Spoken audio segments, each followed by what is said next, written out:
Few minutes to come in from the waiting room.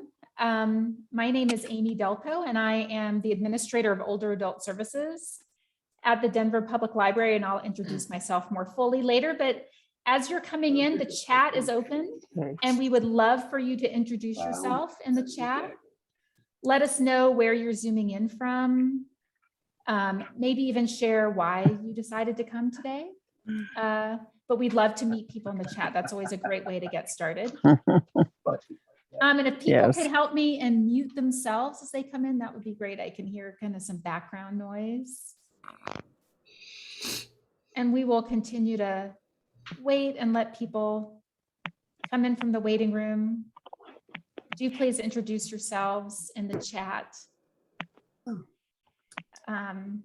as you come in. Oh, somebody from Kansas City. That's awesome. Yay. All the way from Missouri or Missouri. I don't know the way I'm supposed to say it. But A lot of Paula bullshit. from Denver.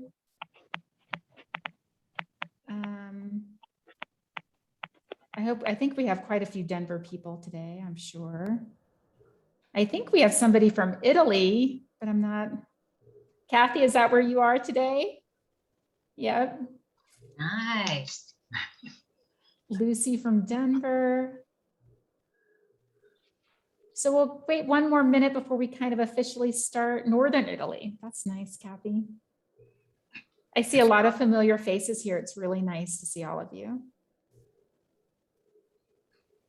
All right, I think I'm going to get started with my introductions, and Jeremiah can keep letting people in. As I said earlier, my name is Amy Delpo, and I am the administrator of Older Adult Services at the Denver Public Library. And welcome to this program. If you wanted to attend the program with Nadine Cornish called Resilient Caregiving, then you are in the right place. We are here with the fabulous Nadine Roberts Cornish, and we are going to talk about caregiving in a minute.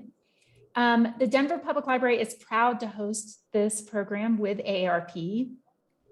We are one of the few libraries in the country with a focus and intentionality on the needs and desires of older adults. And my goal as the administrator of that programming is to change what it means to age in our society. I'm kind of humble with my goals. At DPL, I've pioneered a positive aging approach, which means that we view age as a gift, and we have programs and services designed to help people thrive as they get older. And we focus on information, lifelong learning, joyful experiences, and connections. If you want to learn more about the programs and services we have for older adults, please go to our webpage. It's denverlibrary.org/olderadults. And I will put that in the chat in a minute. And I will also put my email address in the chat. And I want everyone to feel free to email me with questions, suggestions. I have what I call an open email policy. Once again, we are presenting this program in partnership with our good friends at AARP. Jeremiah is here. He's running our Zoom for us with AARP, and they have a lot of caregiving resources, and you can discover those at aarp.org/caregiving, and I will put that in the chat in a minute as well. Before we begin, I have just a few housekeeping items. Please keep yourself muted unless called on by me or Nadine. With kind of a group this big, it's important not to have lots of dogs barking and people laughing in the background and televisions or whatever is in the background. So that would be of great help. Really, we would love for you to use the chat to ask questions and make comments. Oh, there's some background noise there. I don't know where that's coming from. Maggie, thank you, Maggie. Closed captioning is available. If you'd like to turn that on, click the CC Live transcript button at the bottom of your screen and select one of the options there. Okay, so let's get started. I am so pleased to introduce to you Nadine Roberts Cornish. Nadine is a compassionate and wise person, and I know this personally from interacting with her, who has found her calling in helping caregivers. I've had the good fortune to listen to Nadine speak, and I always learn something about caregiving and myself after spending time with her. Nadine is the author of several books about caregiving, which are as motivational and affirming as she is. I am sure that she will tell you more about her caregiving journey. Just know that you are in good, informed, capable hands with Nadine. She is a consultant and a motivational speaker who holds a certificate in gerontology and who is a certified senior advisor. And she herself is a caregiver. Nadine, take it from here. Thank you so much, Amy. Hello, everybody. It is great to see so many of you here. I am really excited and honored for this opportunity to collaborate with AARP and Denver Public Library. Tremendous appreciation to both organizations for the recognition of the necessity of this platform. So I am appreciative and I am excited to talk to you all today. Excited to share some of my stories, some of my learnings, and some of the amazing experiences that I have had since embarking upon my caregiving experience and then moving from my personal caregiving journey to what, wow, has become quite the experience of working with caregivers across the country, having an opportunity to write 2 books that are part of a series in the Caregiving Gumbo series that I've created, and there's only another dozen books to go with that. And so I want you to be encouraged today. I want you to be inspired, and I want you to know that every day is preparation for the future that has yet to unfold. And so part of my story and my journey as a caregiver, it's very similar to many of your stories. I did not actually plan to become a caregiver. It wasn't quite on my to-do list. I was not aspiring to become a caregiver, but lo and behold, the phone rang one day and voila, here it is. And there I was, and there was my mom diagnosed with a pituitary brain tumor. So what I'm seeing on my screen is an enter your search term, and it is so distracting to me. Can we figure out how to eliminate that? What's happening, Nadine? I have on my screen, and it says enter your search term on my screen. That is not what we're seeing. Okay, I don't great. know if it's just you. Okay, I will just be distracted by it, but I'm glad you're not seeing it. As my mother used to say, endeavor to persevere. Absolutely, absolutely. So here we were, my mom gets a phone call and she's told that she has a pituitary brain tumor the size of a grapefruit. And today we're talking about resilience, and I got to tell you that my mother taught me most of what I know about resilience. Throughout my childhood, watching my mother raise 6 children, she was a divorcee and she was determined to make sure all of her children got a great education. She was determined to make sure that we had exposure and opportunities. And so she worked 2 jobs to make sure that her 6 children had every opportunity that was available to them. And I just marveled at my mom's strength, her courage, and her tenacity, and her determination. And so we get this phone call, and my mother at this time is about 56 years old. And she had been losing her eyesight, and they didn't know why.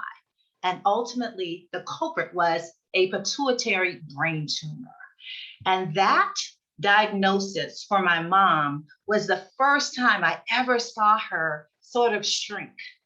And what would happen, and why I immediately became an engaged caregiver and advocate for my mom, was because she experienced what I didn't know then was white coat syndrome. You know, when you used to go to the doctor's office and the doctor had to wear a white coat? Well, we would show up in the doctor's office and my very talkative, capable mom would just kind of shut down. And so I immediately realized that I needed to ask the questions. I needed to really be responsive to the doctors, as well as take the initiative to learn what I needed to know in order for us to get the answers that we needed. And with a background in public health, which I was blessed to have, I was very adept at asking questions and challenging some of the things that were asked as well. I also became very skilled at requesting a second opinion. That was literally par for the course, right? And so we go through this process of determining what's the best course of action. It takes my mother 18 months to make a decision about what to do about this huge pituitary brain tumor that would eventually threaten her life if she didn't do something. But my mother's hesitancy was around her eyesight. And they told her that more than likely, when they went in to remove the tumor, she would likely lose her eyesight. And so my mother was probably more afraid of being blind than she was of losing her life. And so it took 18 months for my mom to finally make the decision to have the surgery. And she did. And she did not lose her eyesight. She did very well after the first surgery, but 3 months later, she needed another surgery and more risk associated with it.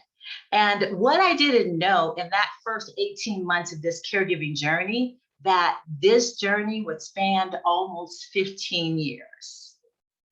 And I had the great honor of supporting my mother as her caregiver and as her daughter extraordinaire.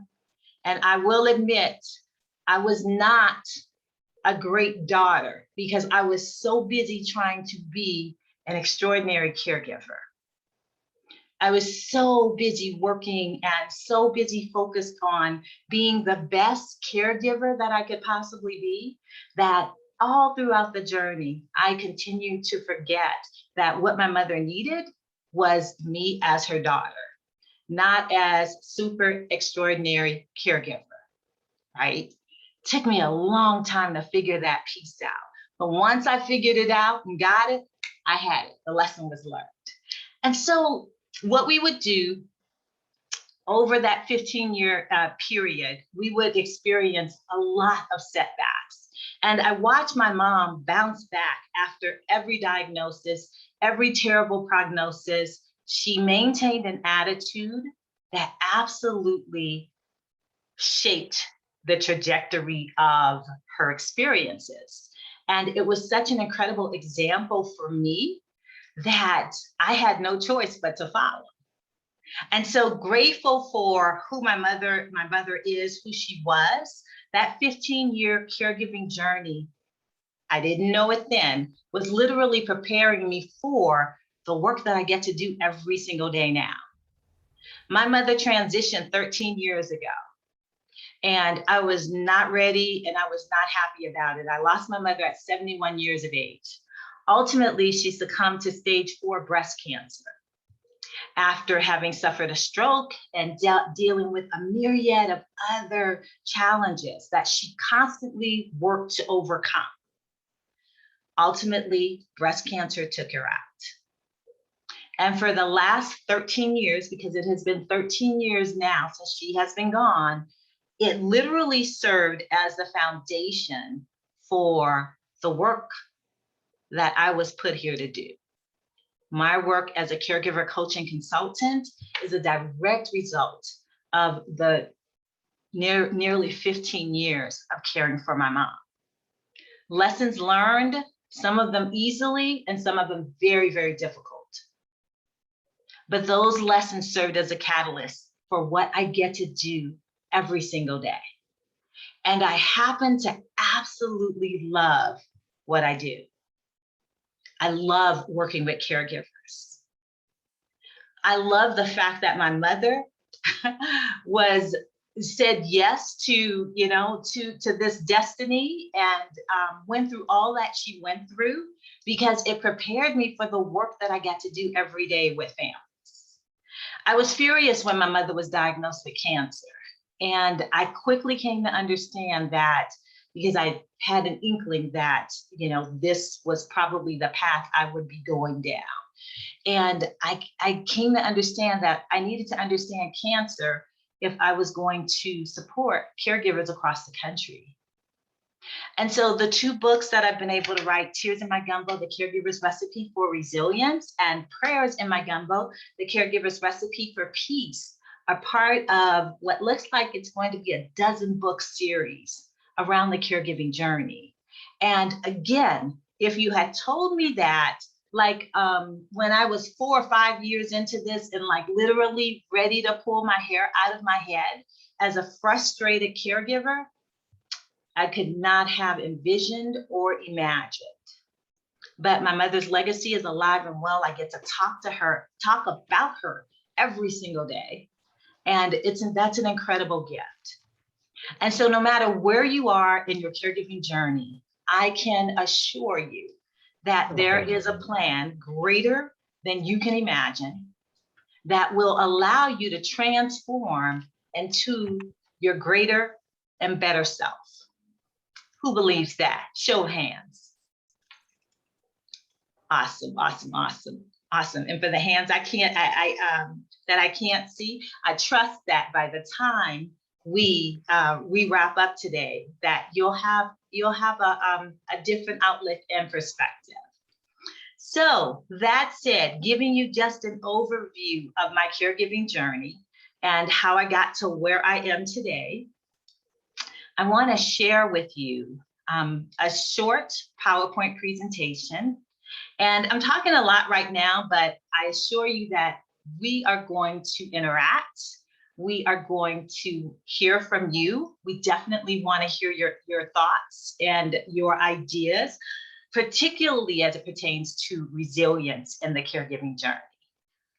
And so I'm going to switch over. I think I have share capacity. Can you guys see that? Okay. Yes, Nadine, your PowerPoint is coming up. I see a black screen right now. Okay. There you go. Okay.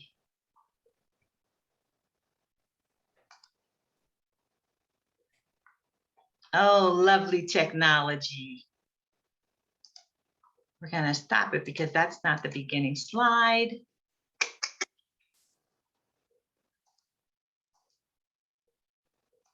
Okay. We're just going to go there.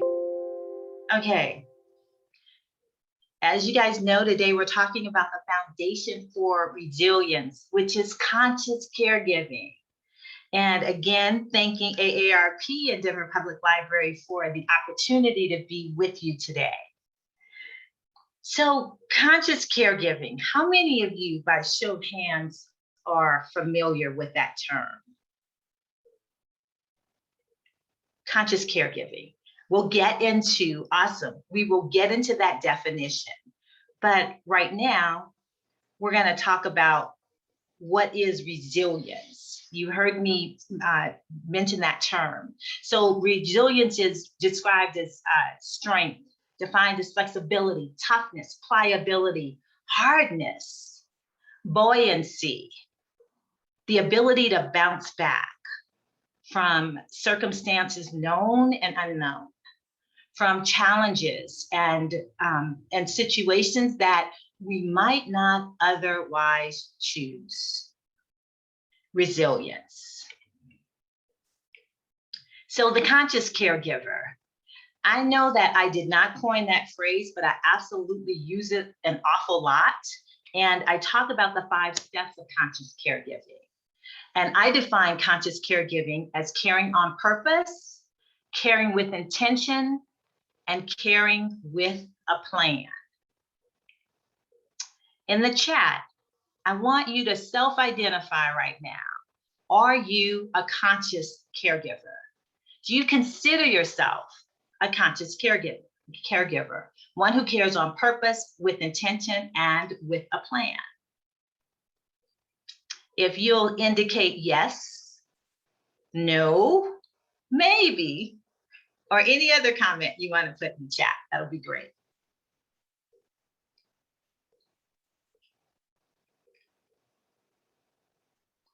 Amy, what's coming up there? What are some of our responses? You know, I put in the chat, I try. I think it's a great thing to really strive for. Janine talked about intention versus necessity. People are saying yes, they're saying somewhat, some are not sure. I think everybody would like to be working on it, Maggie says. Someone else said, Lucy said she does the first two, but the last one, not so much. The plan part is hard. The plan part, exactly. Lucy also says yes on a good day. Right? Like there are different days. Exactly. So I think everyone, this is the goal. It's the goal. That is right. It is the goal. And we can actually, because we are aware of it, and that's part of it, right? A big part of being aware determines whether or not we're able to do something about it, right? So if we're aware of what a conscious caregiver is, caring on purpose, caring with intention, and caring with a plan, we can absolutely make the decision as to whether or not we want to put the energy into being a conscious caregiver. I've often had people say, I became a caregiver overnight. I didn't have time to plan. I didn't have time to create an intention. No, you did not. Not when it's all of a sudden, as it is for so many caregivers. But once you find yourself in that role, then the idea of creating a plan of caring is definitely important, and intentionally caring, as well as caring on purpose. And that means not just creating a plan of care for your loved one, it also means creating a plan of care for yourself. And that's where self-care comes in. And we're going to have a whole great discussion about self-care during our next session together. So moving on, understanding the 5 steps of conscious caregiving. So in my own personal caregiving journey, I did recognize there were absolutely some patterns after, when I was I think 10 years in, I absolutely knew that there were patterns, and there were things that were pretty consistent happening, particularly as we went through all of these different prognosis and diagnoses that my mother received. And so as I began working with caregivers, because I don't think that I mentioned, it was the year after my mom passed, I took off for a year to take care of myself. And the next year, I knew that I would be moving forward with launching a business to support family caregivers. And I knew that because my phone began to ring shortly after my mom passed. It was calls coming in from individuals who needed support, who had questions about how I had maneuvered the process, how I had identified resources and found help and support in the home, how I had modified my home for a wheelchair, et cetera, et cetera. Those questions and calls were constantly coming in. And it was just that constant reminder, oh, this is what you're going to be doing when you get back to work and you reclaim your life. You won't be reclaiming your old life.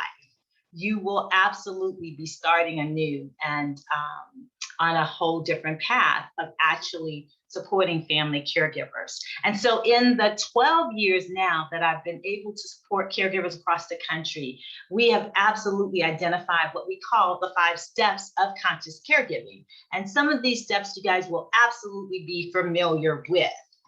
So step number 1, helplessness. Anybody can relate to that, just hearing it, helplessness, not knowing what to do or where to turn, not knowing which way is up or which way is down, not knowing what's going to happen next week, next month.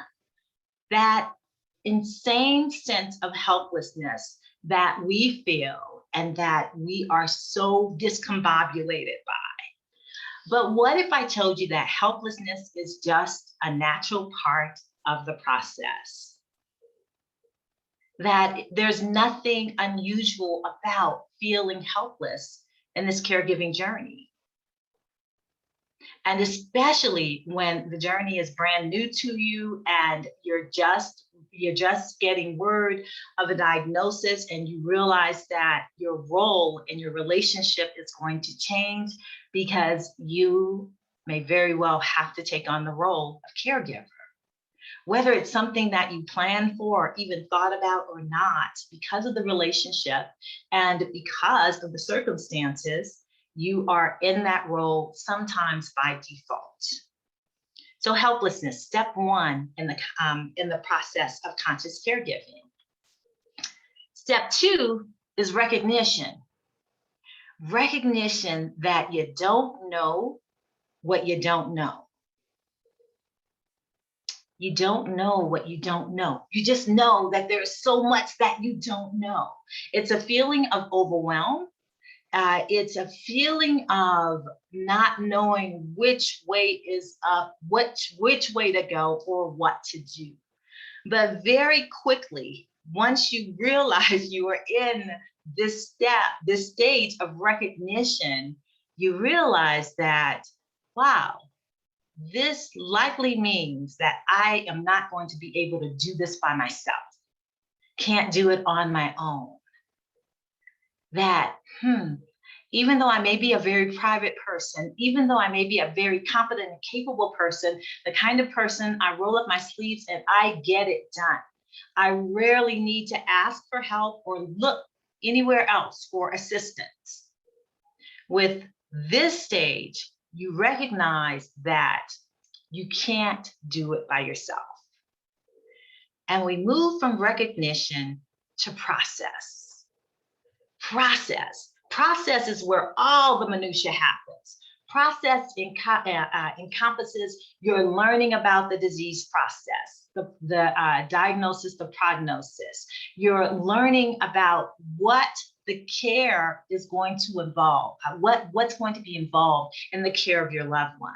You're learning about legal affairs and making sure that the durable medical power of attorney is in place, that all of the necessary paperwork is in order.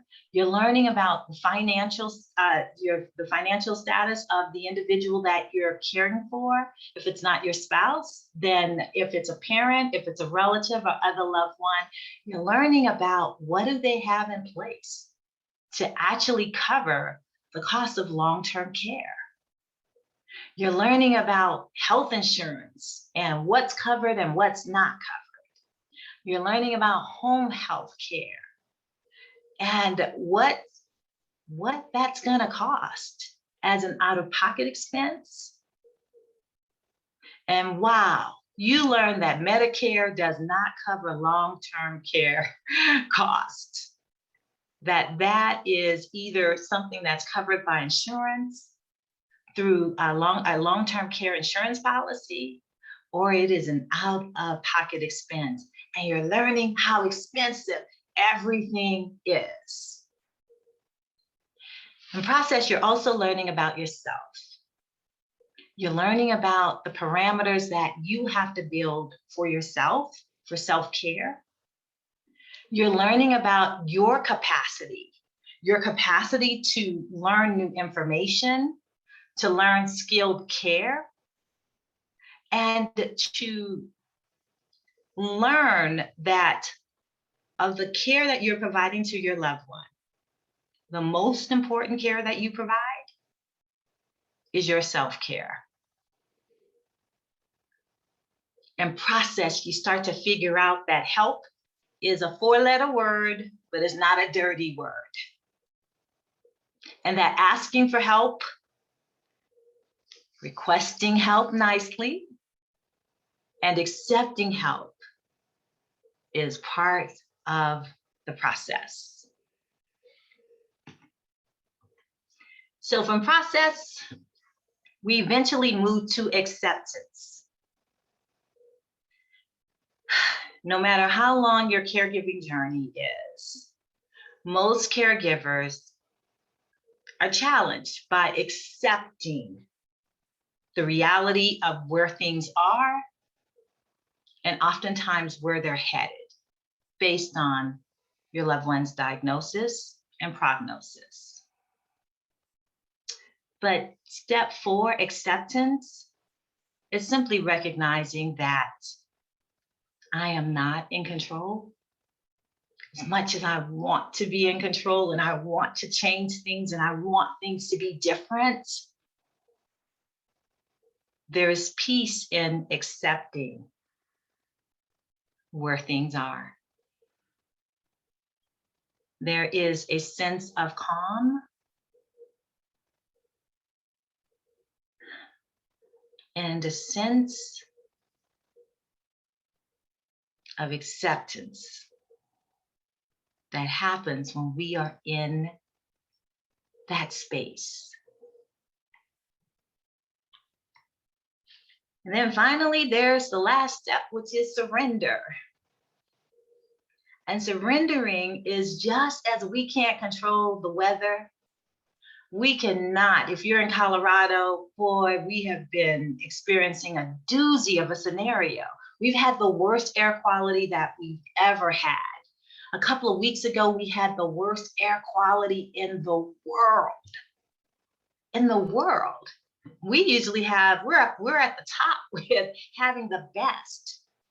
And there was not a thing we could do about it, but stay inside and try not to breathe the terrible air.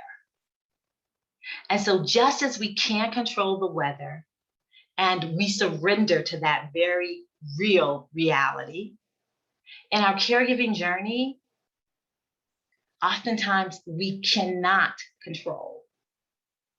We try, but we can't. And ultimately we surrender. And in surrendering, it's not my will, but thy will be done. Our higher source, something greater than ourselves, is in control. And recognizing that and surrendering to that is a place and a space where we find peace, where we find that acceptance and that inner contentment. Some refer to it as that peace that surpasses all understanding. We eventually get there, and it is an incredible place to be when we do, even though we might be sad. So one of the things that I want you to know about the 5 steps of conscious caregiving, and I see my typo right there, that it is a cyclical process, meaning that it's not 1, 2, 3, 4, 5, and then you're done. You might be at the state of helplessness over and over and over again in your caregiving journey. But the recognition that helplessness is a normal part of the process, and you move very quickly from feeling helpless, being in a state of helplessness, to the next step, which is recognition. Recognition that you don't have all of the answers, that you're likely going to have to go outside of yourself for support, for individuals who are better equipped to support you on your journey, whether it's help in the home, whether it's professional help, whether it's the realization that respite care, which is a term I want all of you to be very familiar with. Respite care is time out for the caregiver. No matter who you're caring for, no matter how much you love them, respite care is absolutely positively essential. And in the 5 steps of conscious caregiving, you are cycling through. You might get to that place of acceptance today, and tomorrow you're rejecting it. And you find yourself back in process. And you move back to acceptance, and you get to surrender. And for a week, you're surrendering, you're letting go. And then, as it's very much our human nature, we grab onto what we think we can control again. And it's like, no, I didn't mean to surrender. I don't want to surrender here. I want to try one more thing. I want to do something else. 5 steps of conscious caregiving. Once you become aware of those steps as you are today, you'll find that as you go through your caregiving journey, you'll recognize where you are in the process. So my next question for you is, what keeps you from experiencing resiliency? What keeps you from experiencing resiliency? And the first thing that comes up on my screen is a negative mindset. So many times we get caught up in that web of negativity. And it's really not your fault, because it's basically, we have a negative society. And so you have to really work for a positive mindset, because the default is actually a negative mindset. And so that's one of the things that's listed. Amy, do we have any comments on what keeps you from experiencing resiliency? Yes, the one thing that has come up is control. Ah, A few people mentioned control being something, concerns about the future being something, kind of internal resistance. okay. I think for me, judgment of myself, a lack of compassion for myself is part of my problem. I want to be perfect, and of course you can't be perfect in this role. Ooh. So, but yeah, those are the things that people mentioned, feeling in control when you're not. Absolutely. So let's see what else we have here. Thank you for sharing those. So grief. Grief, oftentimes we don't recognize that we are grieving the loss. We are in anticipatory grief. We are grieving what we used to have in relationship that we no longer have. And then sometimes it's unresolved grief that we've had from a loss, may have been years ago. And, we're so strong and we've got to move on. We have got to push through that. We find ourselves not allowing ourselves to grieve. And by not allowing ourselves to grieve, we don't go through the process, the necessary emotional process that we need to be well within ourselves, within our spirits. Unresolved trauma. When things happen, big things happen, and we just move, we keep it going, we keep it pushing, as they say, right? So I've been working with caregivers who had to evacuate last week due to Hurricane Irma, and it's traumatic. It's a traumatic experience. Some of those very same people had to evacuate during Hurricane Katrina, and some didn't evacuate and dealt with the tragedies that occurred as a result of that. And so that unresolved trauma, and then there's another major disaster that happens, all of that stuff resurfaces again and causes a great deal of depression and mental anguish.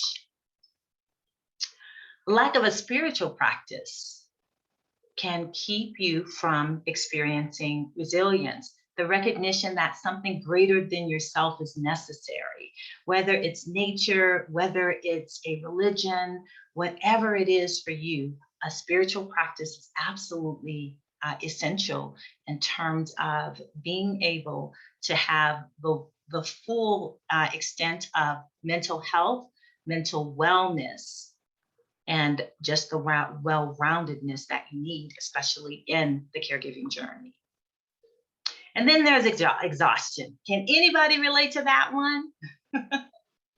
Exhaustion. We don't get enough rest. We are burning it at both ends, and there's no respite. There's no time for ourselves. And so that constant state of exhaustion. I used to say I was exhausted to the bone marrow. That was pretty deep. And it took a long time to recover from that level of exhaustion.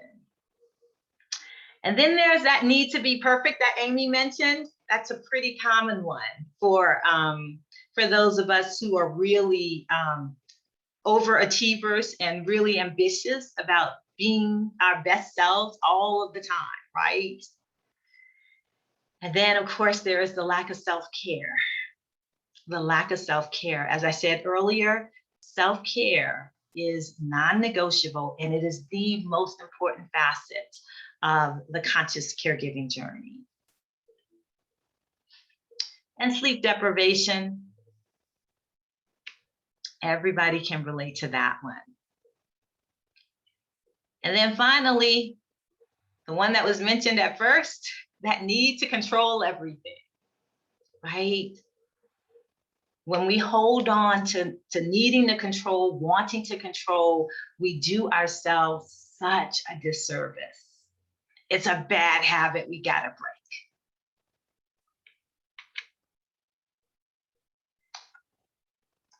So I'm stopping the slide. And so those are the 5 steps of conscious caregiving. And that's the definition of resilience, resiliency. And now I want to introduce you to a really dear friend and colleague of mine. I'm looking for her. There she is. Can we switch? How about if we switch views so you guys can actually see her? We're going to switch view. So Okay. if people want, they can make speaker view for themselves by going up to the right-hand corner and clicking on view and clicking on speaker, and then they'll see the person speaking, like me right now, or Nadine. Great. Or you can have gallery view. Or Nadine, if you want, I can spotlight speakers so it happens automatically. It's kind of okay. So if you would spotlight like Mary Jo Honeyodis, that would be awesome. There we go. Hi, Mary Jo. Hello, everyone. It's great to see you. Thank you so much for being here. So I'm going to tell you a little bit about Mary Jo Honeyodis. She is, of course, I say that, and I'm looking for my notes because I don't want to miss anything here. Let's see. Here we go. My technology is playing with me today, but that's okay. All righty, I'm gonna share what I know for sure about her. There you go. She is what's called how do we say that word? Pluralpreneur. So we've heard entrepreneur and we've heard solopreneur. And a pluralpreneur is a multifaceted entrepreneur. Is that a good way of describing it? Having my fingers in several pots. Having your fingers in several pots. And so we know that one of the most important pots is the caregiver pot. You are the caregiver to your 92-year-old mother. Yes.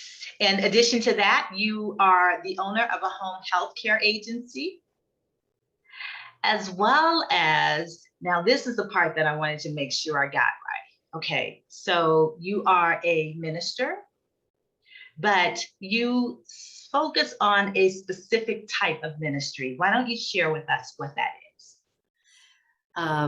So I am a life celebrant. I have a master's degree in consciousness studies. And so what I think the easiest way to describe that is that I have been a student and a teacher of mindfulness for 35 years. And of course, that is kind of foundationally what I bring to all the other aspects of my work life and life. So, and as a life celebrant, I help people mark significant moments in their lives. And this looks commonly like perhaps an officiant for a wedding, or an officiant or a celebrant for a memorial. But I also have incorporated that into my caregiving journey. And I've been doing that since I was 12. So that's just something I finally found a name for it, in terms of how drawn I have always been to celebrate or mark significant moments, transitions, changes, cycles in our lives. So um, that's where that comes I, in. I love that. I love that you have been so intentional since you were a child around marking those moments and those special occasions. And we know that the caregiving journey affords us multiple opportunities to do just that. Tell us about why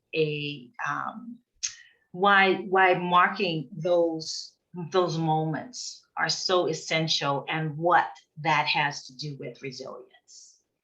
So I looked up the definition. Marking the moment is and celebrating is the best way that I like to describe this. Sometimes people might call it, talk about ritual. And I have this definition that I use for ritual, which is the definition I like is an act or a series of acts that are regularly repeated in a set, precise manner. So I think the word ritual can have some interesting connotations, but for the most part, in the conscious caregiving journey, and as you were talking about these steps, Nadine, I'm like, oh yeah, I've been in those. I've cycled through, and it's really, really beautiful how you have captured that. And the control piece is interesting. So we need things. We need ritual. We need things that are known. Mhm. Because the caregiving journey is so full of the unknown. And it will be interesting to hear from the people who are here, from you who are here, about the people that you're caregiving for. And when we learn about what's important to them, and that it's really important for them to have, and they tend to develop like a ritual way of being with themselves in their day. And I'm, of course, speaking about this through the eyes of my caregiving with my mother and then my father prior to that. And the importance of celebrating that which we can rely on, that which is known. And I would say, as a caregiver, so I'm kind of wearing two hats here, that in the journey, and some of you may recognize this, when we find out more about, let's say, the diagnosis, or where my mother is just aging, she doesn't have a specific, she is beginning to show some cognitive decline. But, we go out and we learn about all of this, and then it's very easy it's been easy for us to try to just like say, well, this is what we think you should do, Mom. Or, now that I have this knowledge, maybe we should set this up in your life or in your day. And many, many times that has been like not the right, it falls flat, because the importance of being present with the person that we're caregiving and learning to ask questions and to find out from them what is it that is important to them, what is it that they are experiencing, and it will reveal to you what it is that I want to say is worth celebrating with them. When someone has experienced this great change in their health, whether it's an accident. I understand there's somebody here who's caring for their 21-year-old son. There's an accident, and they are going through great stress around what's, how their life has changed. And then by virtue of that, our life changes. But it's really important to find the places where we can celebrate what we know. Okay. So Okay. So let's talk about what examples of that celebration could look like, right? yes, What yes. what are you celebrating with your mom? So believe it or not, my mother is the mother of 9 of us, and she has seven of us in the area that care for her. And actually one lives too far away. So there are 6 of us that actively care for her. Mhm. And the normal things that you would celebrate, right? So you would celebrate a birthday, or you would celebrate certain holidays. You make sure that she has a plan for that, that she's asked, what are you, how do you want to celebrate this year? How do you want to do, what would you like to, those are, I believe that most caregivers are kind of in touch with that. Mhm. When she had surgery recently, and we found it important to, and we had all of this work to make sure people were with her at a certain time, and the caregivers, and she knew what was happening. But we would have a process where we would put a flip chart page in front of her and literally put affirmations about, I am feeling better every day in every way, putting these things in front of her that would support her as she, by herself, in moments when she was by herself, when she was working on her own, what they call self-soothing, learning how to deal with the anxiety or whatever. So we would mark those moments by reviewing them at the end of the day. My sister would sit and read out of a book with her. We would talk to her about what we are grateful for. Some of these things that we hear in the mindfulness community are very important for these people. The other thing I wanted to mention about celebrating and marking the moment and the caregiver's journey, and you have mentioned it, Nadine, is the importance of, I want to say, being present. Mhm. This is a mindfulness practice. It's a self-care practice, because I can recall being, in this caregiving journey and leaving my mother's house going, I need to escape. I can't do this anymore, because it was just way unpredictable.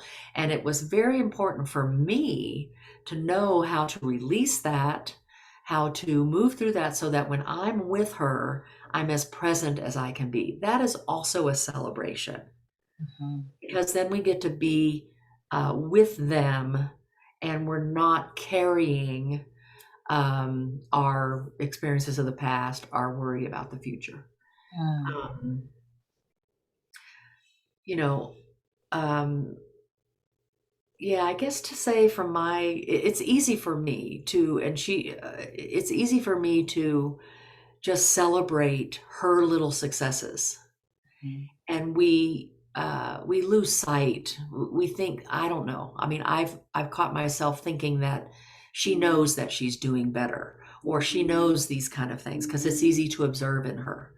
But the importance of really, affirming what is going well is also a way of marking these moments. I love that, the necessity and the importance of uh, affirming what's going well, what's working, the fact that we had a good day today, the fact that our loved one wasn't experiencing pain and we were able to focus on doing something different, right? Um, what you and your family do. I love the fact that your siblings are as engaged and as supportive of your mom, and it's uh, a collaborative process. And I know that's not necessarily the case for, a lot of families. And so for caregivers who don't have that support system, Yes. and they're going at it alone. The mindfulness piece, that is absolutely gold. Being present. I love what Amy said, that mindfulness is very important for folks with dementia, and particularly says it is their strength, and they tend to be very present, just simply. And it's what's interesting is how your loved one knows, right? No matter where they are cognitively, they know when you are present and when you are not. And this is just like, this is basic logistics about life. But cell phones, like, I know I you didn't make it. probably relate to this, but my mother, it's like we walk in and we've got our cell phone. And if we look at our cell phone, they're very sensitive to that. And that's just kind of a practical tip around, that's a sure sign that you're not being present. I've always felt that people who are in that cognitive decline, and this just comes from my mindfulness background, have kind of one foot in one world and one foot in the other. And it is true that to be present with them, and they are very present. And it's really beautiful. I know we don't have time to talk really about the surprise gift of caregiving, when you can be really present, and you can, for those who don't have, more than one surrounding them caring for someone, it's really important, as Nadine outlines, about, looking at the process and asking for help and getting the kind of support you can get into the home, so you can really be with your loved one as a loved one. Absolutely. And there can also be an awakening. It happened for you, Nadine, it happened for me, that there's a caregiver gene in us. And this might awaken in you, and you just have to keep your own balance. But I love it. I love it. I don't, there are some things I don't really love in terms of actual caregiving that have to do with my whole family knows that it's like bodily fluids are not my thing. But, but it's important, if you're feeling alone, to know that you're not alone. And, Nadine has helped me and my family a few times, and that so many people, and so many more people, are going to be entering caregiving roles. And so there is help out there. And I just wish for everyone, the ability to see the gifts in it, and also the support to get the appropriate care, so that you can be as full of a cup as you can be while you're caregiving. Absolutely. Mary Jo, I thank you so very much for your Thank you. presence here with us today, and the jewels that you have shared. It is so appreciated, and I'm cognizant of the time, and I know that you have to slip out, but I definitely appreciate your being here and sharing the gems. We are going to continue this discussion, because there were definitely some comments in our chat room. And so we are going to continue the discussion, and we're going to open it up for all of our participants to comment, ask questions, because as I said earlier, this is interactive, and we all have different caregiving experiences, and we want to have a chance to talk about those experiences and some of the things that each of you are doing to create and experience resilience in your world. So thank you, Mary Jo. Thanks for inviting me. I'm going to stay on for a few more minutes, but thank you so much, Nadine. Thank you. Okay, so there was an interesting comment here by Janine. She said that she thinks that they are present because they are the ones actually, no, before that, it was Edie who said, it's almost impossible to communicate with a Parkinson's patient who has almost no voice. And my husband also has Lewy body dementia. And that is absolutely where the heart comes in, where that intention about being present and connecting eye to eye. And for me, that experience has been also a soul to soul connection that happens when we can't communicate using our words. We have the gift and the ability to communicate using our heart, using our spirit and our intention. And it is an incredibly beautiful process when we can't use the words and we only get to use the eyes and the heart.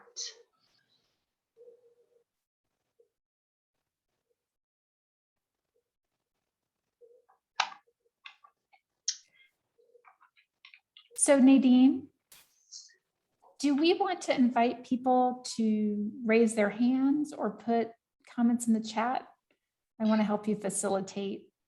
Thank you. Why don't we do both? Because I know that there will be people that are very, very eager to talk and dialogue.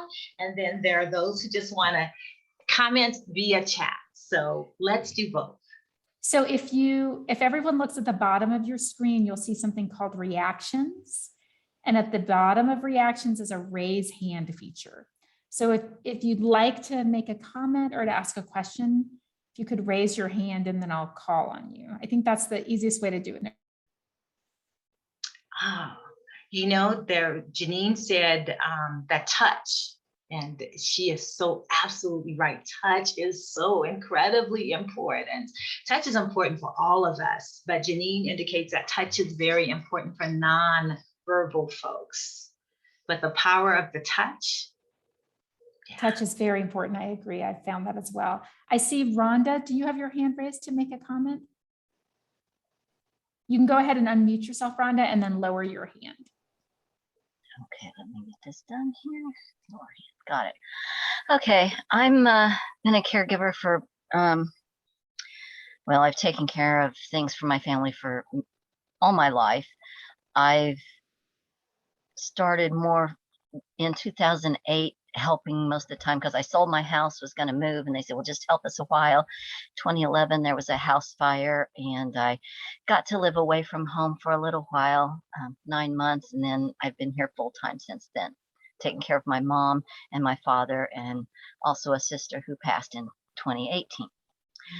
Now, my question is, feeling isolated. Dad has dementia, mom has diabetes, and dad's had heart problems, just a lot of stuff.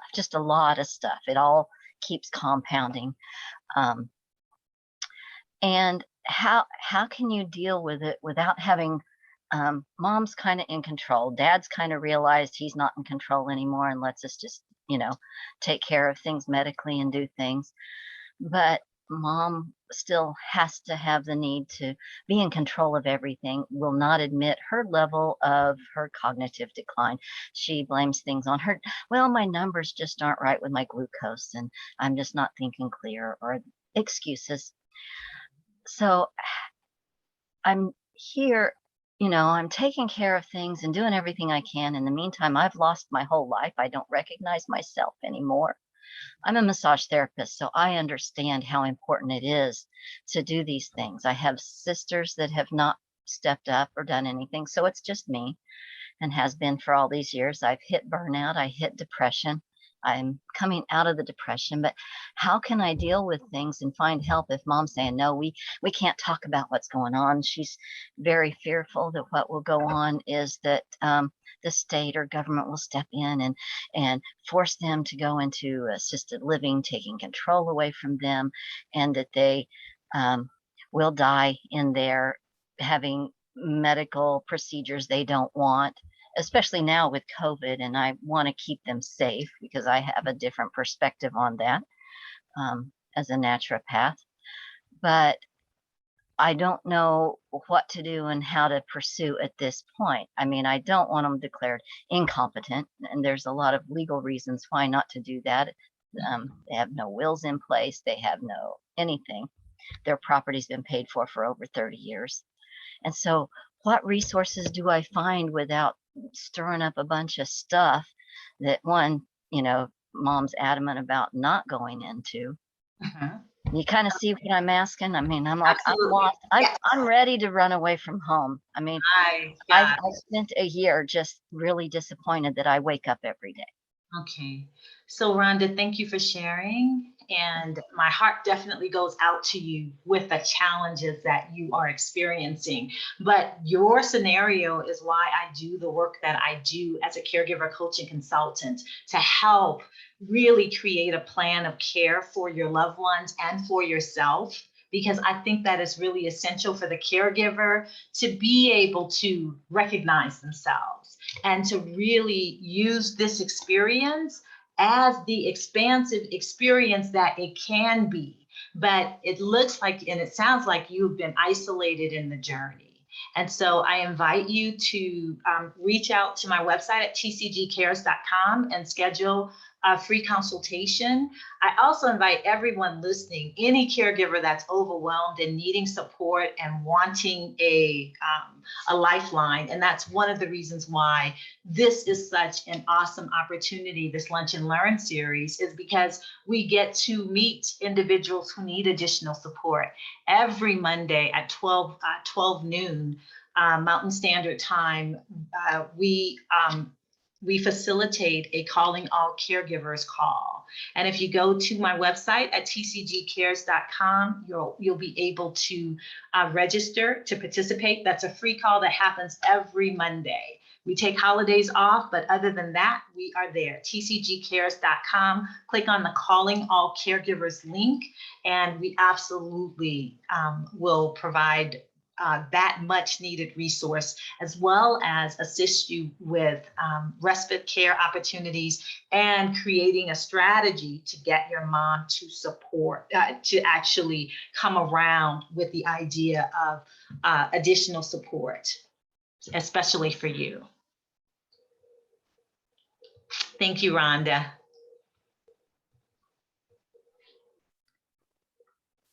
Does anyone else have a question or a comment? Please feel free to raise your hand or put it in the chat. We had comments earlier that I didn't get to. Janine commented about the gene that Mary Jo mentioned, that, having the caregiver gene. And I have to say, I don't think I have the caregiver gene, but Janine's comment was, it's interesting when you are not born with it, but need to use it. It's so foreign at times. So here's what I've come to understand about the caregiving gene. First of all, I always knew that if anything happened to my mama, I was going to be the one to take care of her. I was absolutely clear on that. Now, I didn't say that, and I still don't say that about anybody else. Of course, my husband and my son. But I don't believe that I had the caregiver gene. What I believe I had was a heart and a desire to ensure that my mother received the best care possible. And I absolutely knew that I was that person to provide that care. And there were days, and there was one day in particular, when my mother looked at me, and she looked me in the eyes and she said, of all the caregivers, you're the worst one. And I was shocked to hear that, because as I mentioned earlier, I was striving to be super extraordinary caregiver. So how dare my mother say that of all the caregivers, I was the worst one? But that's when I had the epiphany that I needed to have. I would always be the worst caregiver to my mother because she didn't want me as her caregiver. She wanted me and needed me as her daughter. And when I realized that, I was able to make the adjustment so that I would show up as her daughter. I would do the caregiving stuff behind the scenes. I would let the professional caregivers that we hired and that were part of the program take the lead on those things. And I would just back up and I would just be the daughter. And so I believe that the ability to care is intrinsic in all of us. I think that it is absolutely a human trait that caregiving and caring are absolute traits that we have. For some of us, they're more hidden or they're not as developed. And the caregiving journey affords us all the opportunity to develop that particular skill set. And we can do it reluctantly. And sometimes at first we are very reluctant about it. But I think as soon as we say yes, and open up to it, then we expand and become who it is that we need to be, which I do believe is our better self, our higher self in the caregiving journey. So Nadine, oh, sorry, we've had 2 questions in the chat. I don't know if you saw them. Okay. One was about looking for how to find resources, whether going to a primary care physician, things like mental health resources, educational, vocational stuff. And the other question was about balancing work and caregiving, whether folks take FMLA leave. I can say that I personally did take FMLA leave for caregiving.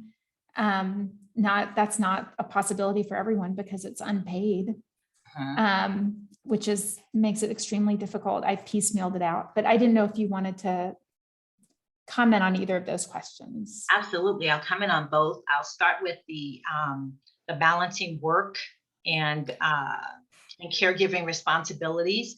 That I'm actually literally launching a campaign, an educational awareness campaign for companies and organizations to become more cognizant of the realities of their employees who are juggling caregiving responsibilities and the challenges that are associated with that, and how it is so beneficial to the employer to actually provide services, support services, and employee assistance through the employee assistance programs, but really become cognizant and aware that employees are absolutely impacted by caregiving challenges and they need that support. So that's one thing that I'm doing on a higher level to educate and raise awareness through working directly with employers around this issue.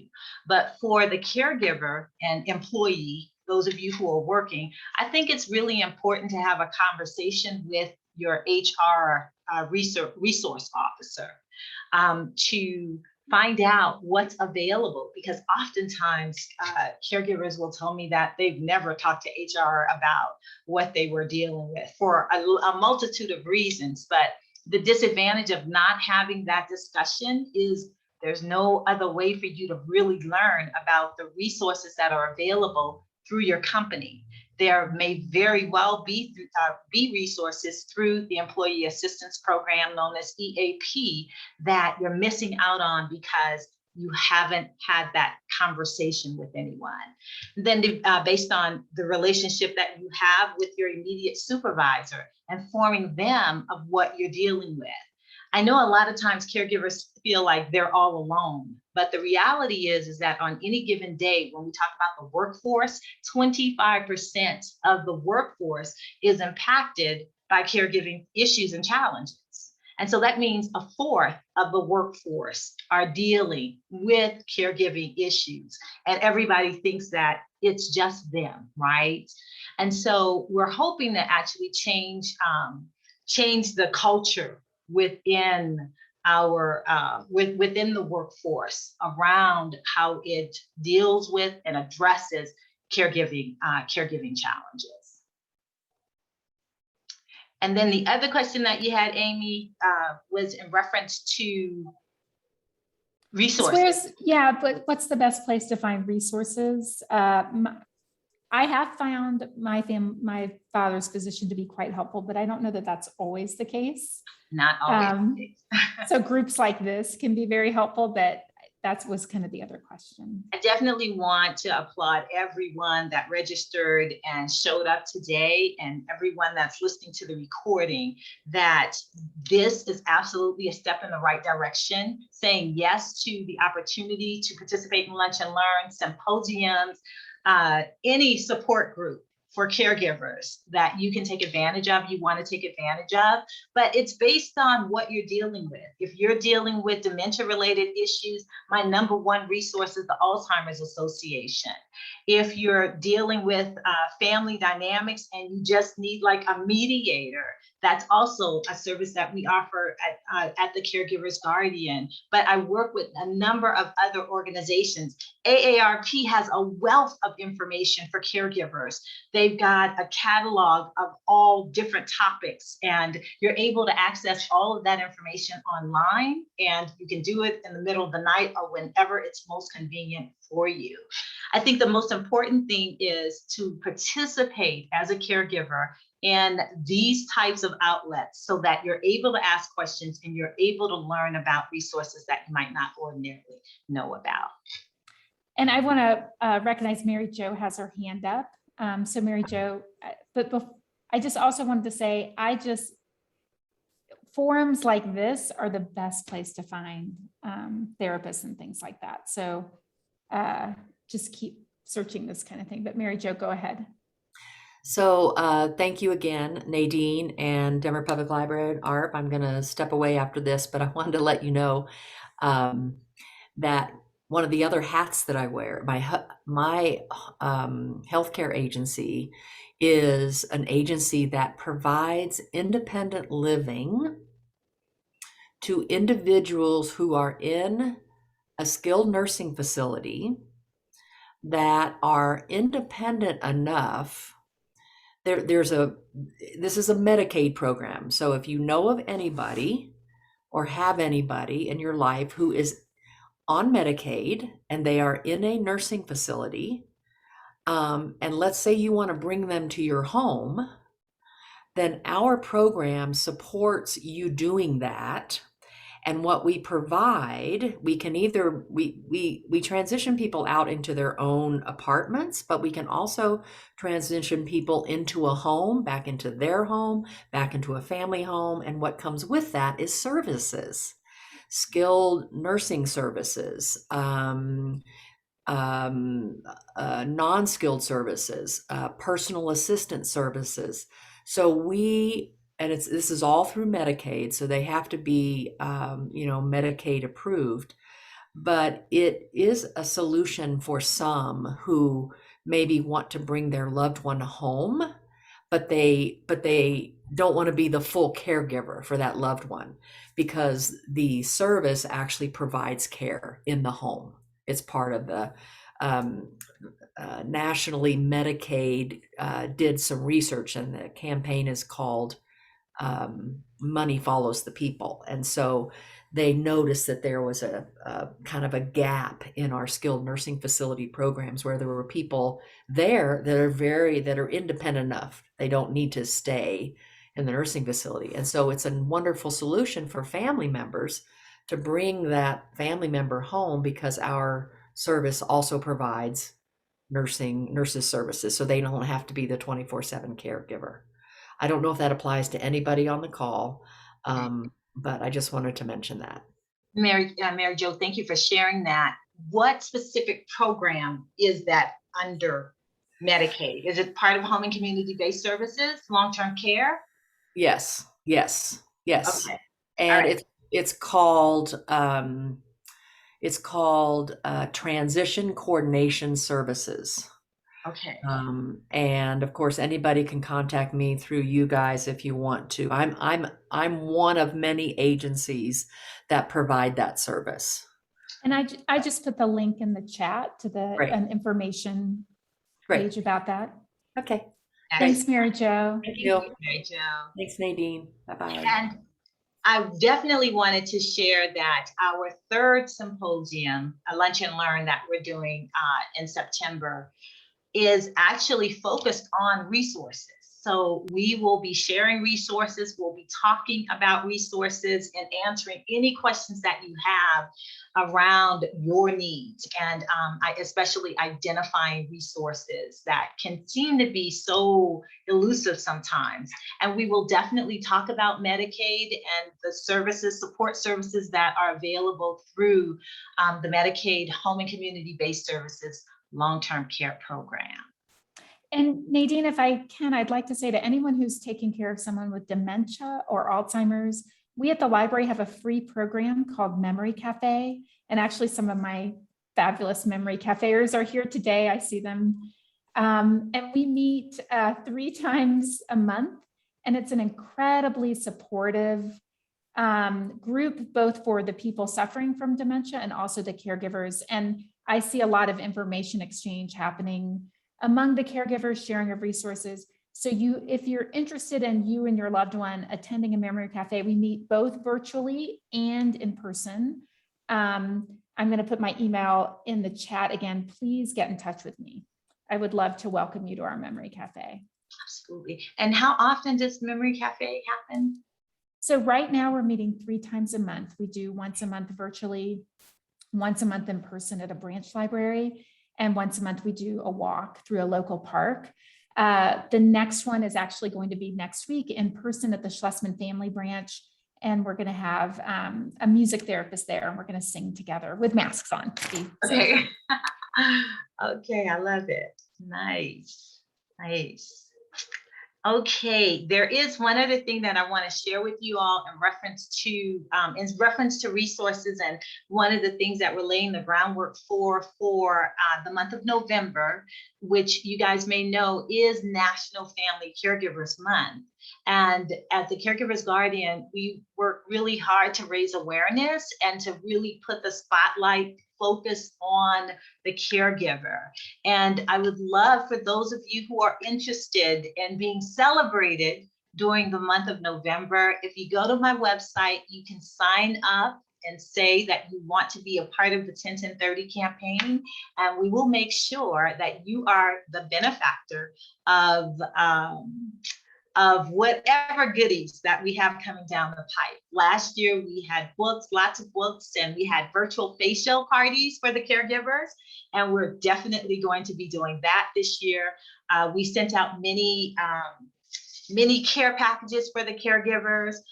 We had several chefs that prepared meals and just delivered meals to the doors of the caregivers. So that's exclusive to those in the Denver area, but everything else is virtual and it can be mailed to you and sent to you. So I would love to have those of you who would like to be celebrated as a caregiver sign up for our 10-10-30 campaign, that indicate that you're interested and that you are a caregiver, and we'll make sure you are on the list so that November, when November rolls around, you will be recognized and remembered. I will also say, if there's anyone who works for a company or organization and looking to support the efforts of our 10-10-30 campaign, you can also go to our website, tcgcares.com, and click on the 10-10-30 campaign. We are also, now that we're laying the groundwork for November's campaign, we are recruiting sponsors to help make all of this come to fruition and so much more. So Nadine, we have about maybe 8 or 7 minutes left. I want to really invite people, if they have a comment or question, to go ahead and do that now. I'm noticing people are putting into the chat different organizations that do wonderful programs in the Denver area for older adults and for folks who are being cared for. Like the Denver Botanic Gardens has an excellent Sparks program, that's true. The Denver Art Museum, the Lone Tree Art Center. There are lots of organizations in Denver with free programming. I would really encourage people to take advantage of that. Okay. I'm looking at some of the questions. There was one from Vu pertaining to different levels of support and the importance of attaining the information needed to reduce barriers for treatment and prevention, such as access to a social worker, mental health clinician, and educational and vocational advisor for caregivers and their patients. Would asking your PCP be the best place to start to asking for help with providing these resources? I would love to say the answer to that question is a resounding yes. So you can always start there. You may not get the information that you need, but I agree with that's absolutely a place to start. But as Amy said, connecting with platforms like this is absolutely I think, your best bet for getting the information that you specifically need for your circumstances. Okay, and I didn't answer that. I did indeed take advantage of FMLA when I was caring for my mom. It was absolutely essential. Okay. And Lucy said that using vacation time for FMLA is also an option. Okay. Someone mentioned that Denver Botanic Gardens also has an excellent Sparks program.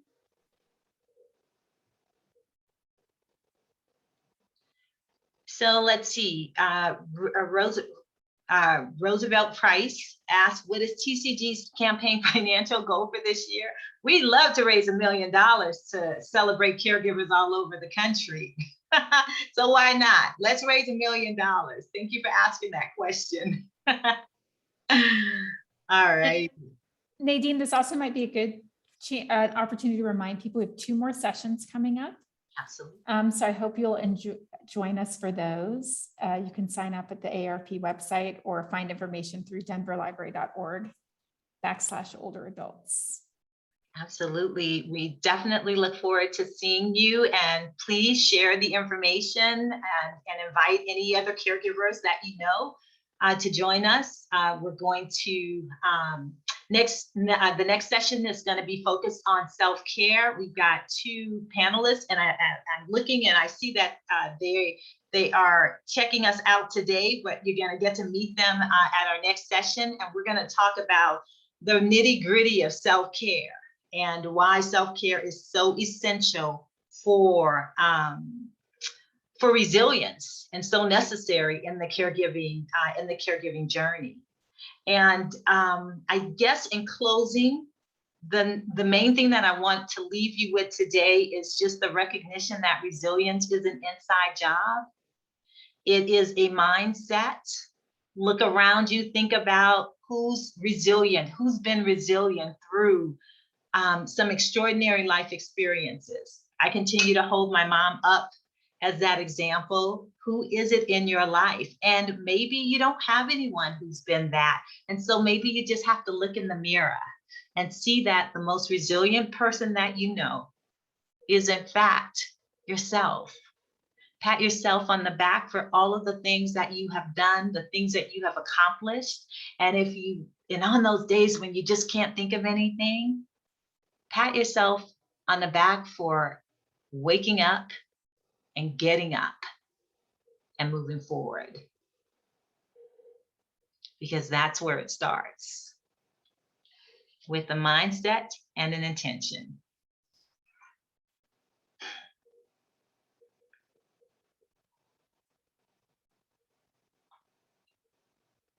So let's see. I didn't see Jeremy anymore. I'm not sure if he's there. There he is. There he is. Thank you all for attending today. Thanks, everyone. We'll look forward to seeing you in 2 weeks. 2 weeks. And I also just want to say it's a beautiful day. And I'm glad you all were here. In the Denver area, the sun is out, the temperature is decent. So I hope everyone has a lovely day. Indeed. Take care, everyone. Thank you.